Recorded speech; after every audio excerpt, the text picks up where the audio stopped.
kind of ate through it no matter how deep you were going. Yeah, it didn't really matter, did it? No. Hey guys, Brian and Jeff with WorkshopAddict.com, and we have in front of us RIDGID's new Octane brushless 18 volt 3¼ inch hand planer, model number R8481B, and that B stands for bare tool because it did not come with a battery.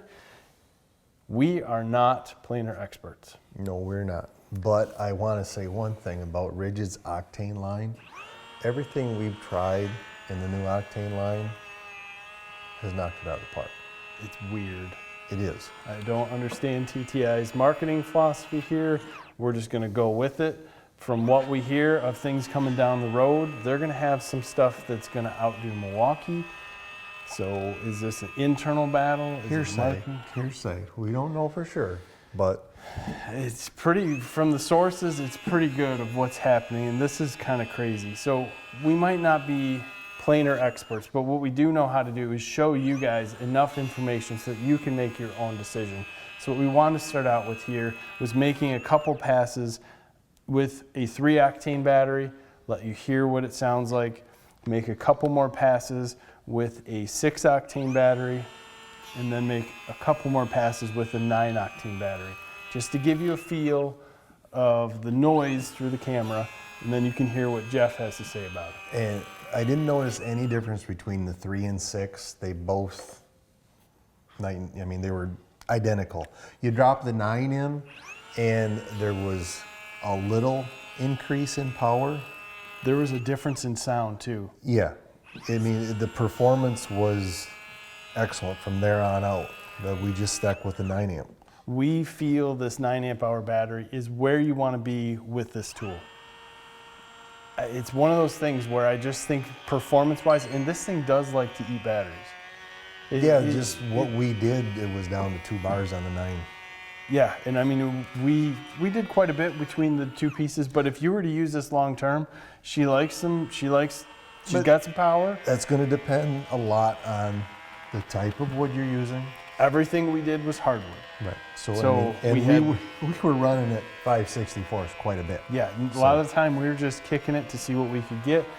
There's a lot of things that are cool here, and I guess that was the next step that we got into. We wanted to run with this 9 amp hour battery. We ran one pass at 1/64. We ran another pass at 1/32. The next pass at 3/64. The next one at 1/16, and then at max depth at 5/64. Just to give you guys what's it going to do on hardwood through these different passes, so you could kind of hear it. I know it's turned down a little bit, but it's an interesting way of judging a tool's powers just by putting her in and letting her eat. And there wasn't much difference between 1/64 and 5/64 as far as speed running through it. It's pretty amazing.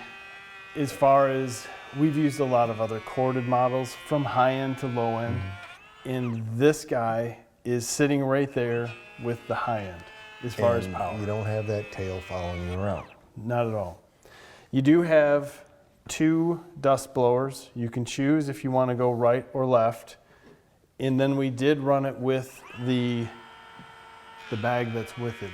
They call it the air guard technology. This thing works great, but it don't work great really long because it fills right up. It fills up quite quick. So I mean, you can pull some chips out of this and fill this bag. But if you were in an area that you wanted to make a couple runs, empty the bag, it will definitely save you some cleanup. I mean, we got this thing pretty dirty.